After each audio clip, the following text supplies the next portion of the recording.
Hey guys, শুভ দুপুরবেলা। তো কি তোমরা সবাই কেমন আছো? আশা করি তোমরা সবাই খুব ভালো আছো, আর আমিও ভীষণ ভালো আছি। তো আবারও একটা নতুন ইন্টারেস্টিং ব্লগে তোমাদের সবাইকে সুস্বাগতম। তো তোমরা টাইটেল, ইন্ট্রো অ্যান্ড থাম্বনেল দেখে হয়তো বুঝেই গেছো, হ্যাঁ আজ হচ্ছে ঠাকুরনগর মেলা, অর্থাৎ মতুয়া মেলা বা হরিচাঁদ গুরুচাঁদ ঠাকুরের জন্মতিথি উপলক্ষে মেলা, তোমরা যেটাই বলো না কেন।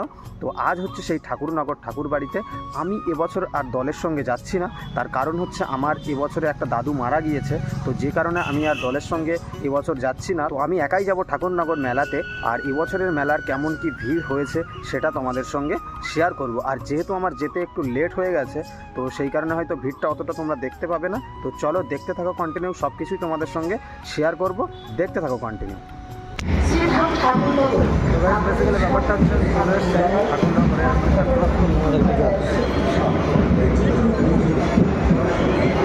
এখন আর ভিড় নেই অতটা।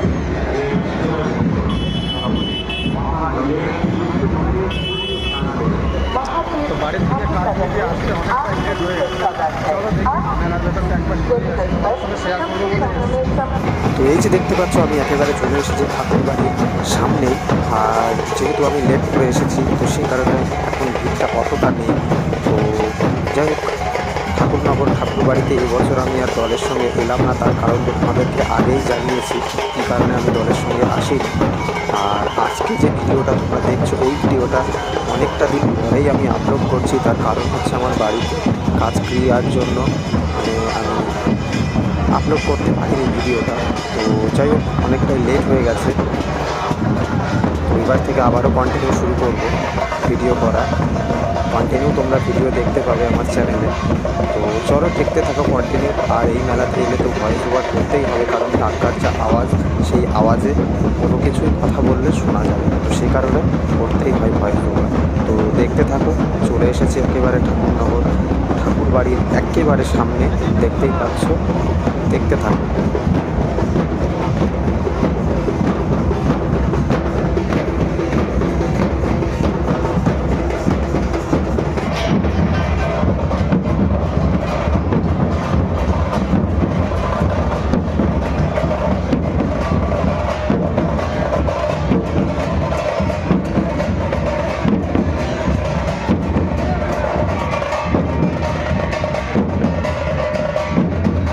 তো এখানে দেখতে পাচ্ছ একজন মতুয়া ভক্ত মাতাম দিচ্ছেন। তিনি এই ঠাকুরনগরের পূর্ণভূমিতে মানে শুয়ে পড়েছেন, দণ্ডি কাটা বলো বা মাতাম দেওয়া বলো, সেটা দিচ্ছেন, তোমরা দেখতেই পাচ্ছ। আর এখন চলে এসেছি মতুয়া মহাসংঘ, তো সেখানেরই সামনে। আর এপাশেই আছে শ্রী শ্রী প্রমোদ রঞ্জন ঠাকুরের স্মৃতি মানে মন্দির, যে ওনার যে মূর্তি প্রতিস্থাপন আছে, তো তারই সামনে চলে এসেছি।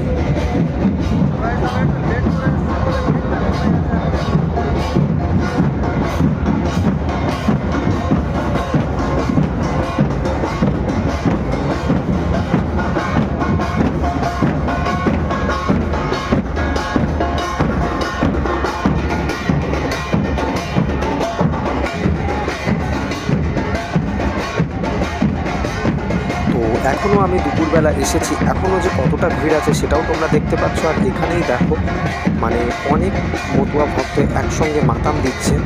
তো আর পেছনে ডাঙ্কা বাজছে, আর এনারা হচ্ছে সবাই মিলে মাতাম দিচ্ছেন। তো দেখতেই পাচ্ছ সেটা তোমরা, একেবারে মাতাম দিতে দিতে পুরো মানে অচৈতন্য অবস্থা হয়ে যাওয়ার মতো। তো দেখো কেমনভাবে মাতাম দিচ্ছে না দিচ্ছে।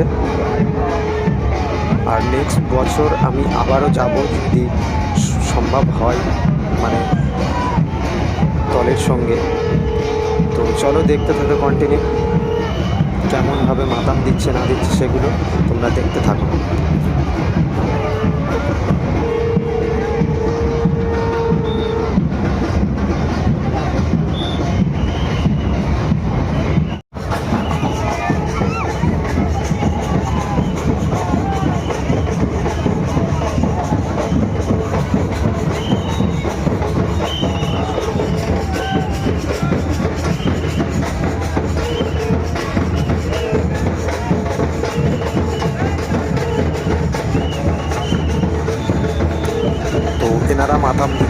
একেবারে চলে এসেছেন মানে মেন যে মন্দির হরিচাঁদ গুরুচাঁদ ঠাকুরের যে মন্দির সেই মন্দিরের সামনে। আর এবছর আমি আর মন্দিরে উঠবো না, তার কারণ তো তোমাদের আগেই বলে দিয়েছি। তো সে কারণেই আমি আর মন্দিরে উঠবো না। তো তোমরা দেখতে থাকো কন্টিনিউ কেমন কি মাথাম দিচ্ছে কেমনভাবে, আর এখনও যে কতটা ভিড় আছে সেটাও তোমরা দেখতে পাচ্ছ। তো চলো কন্টিনিউ দেখতে থাকো।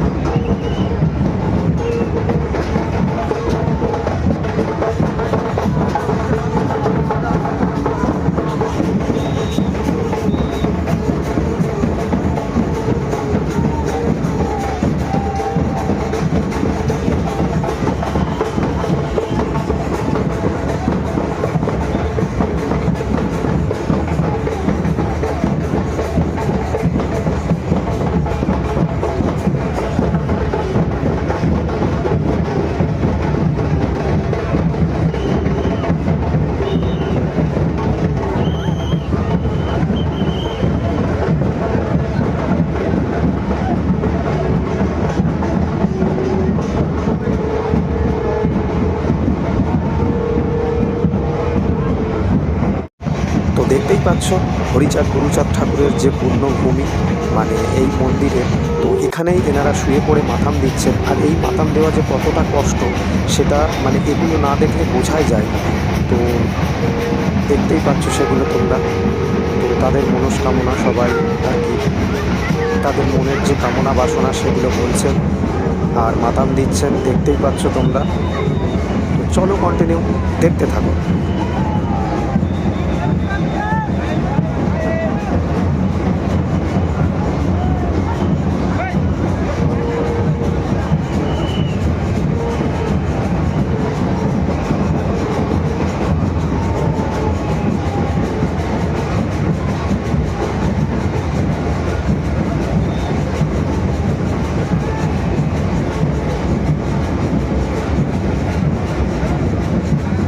তো এখানে দেখতে পাচ্ছ মানে মন্দিরের আশপাশে মানে এত পরিমাণে বাতাসা লুট দিয়েছে, তো যে কারণে মানুষ স্নান করে ওঠার কারণে সেখানেও মানে জল জল হয়ে গেছে। মানে বাতাসার মানে এত ঘন হয়ে গেছে বাতাসা এখানে লুট দেওয়ার কারণে।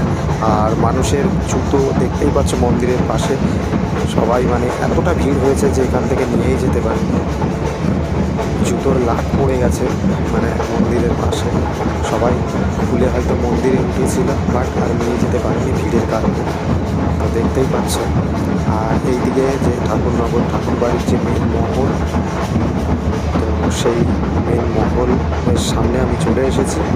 আর এটা হচ্ছে মেন মন্দিরের পিছনে হরিচাঁদ গুরুচাঁদ ঠাকুরের যে মন্দির আছে সেই মন্দিরের পেছনে চলে এসেছে। তো দেখতে থাকো, এখানেও প্রচণ্ড পরিমাণে ভিড়।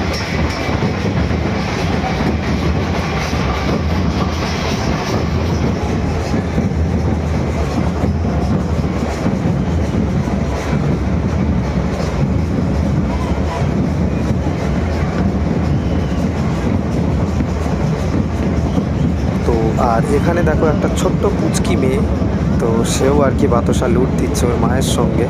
তো কতটা কিউট দেখতে পাচ্ছ।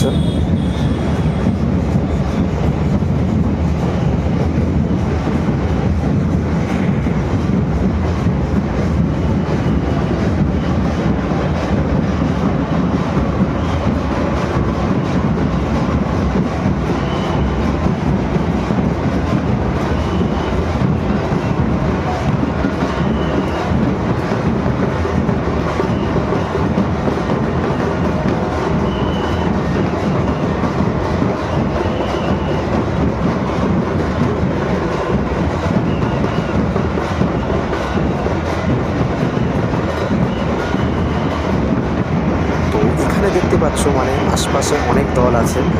তো আর তার ভিতরেও একজন মহিলা মাতাম দিচ্ছেন।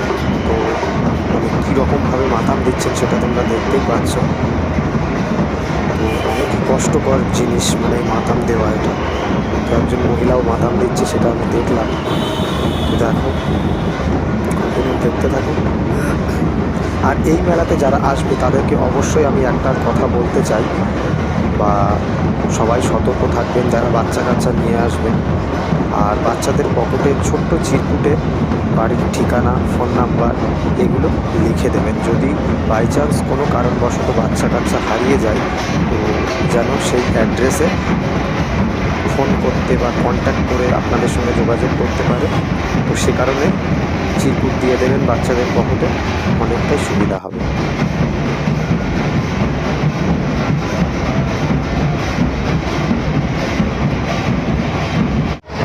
তো আর এই যে দেখতে পাচ্ছ আমি চলে এসেছি মানে শান্তনু ঠাকুর ওনার যে বাড়ি বা ওনারা যেখানে বসে থাকেন। তো এই যে দেখতে পাচ্ছ দুটি চেয়ার রাখা আছে, শান্তনু ঠাকুর এবং ওনার স্ত্রী এখানে বসে থাকেন, আর সেটা তোমরা দেখতেই পাচ্ছ। আর এটাই হচ্ছে ওনার বাড়ি।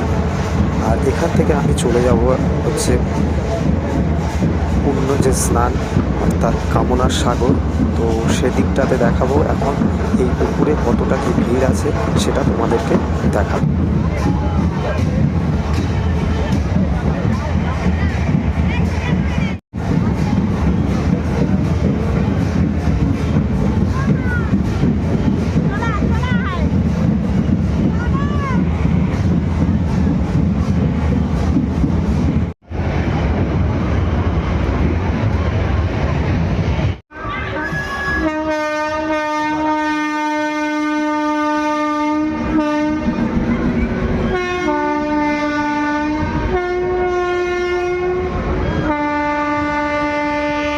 তো গাইজ, ঠাকুরনগরের মেলার ব্লগ ভিডিওটা তোমাদের কেমন লেগেছে নিচে কমেন্ট করে অবশ্যই জানিও।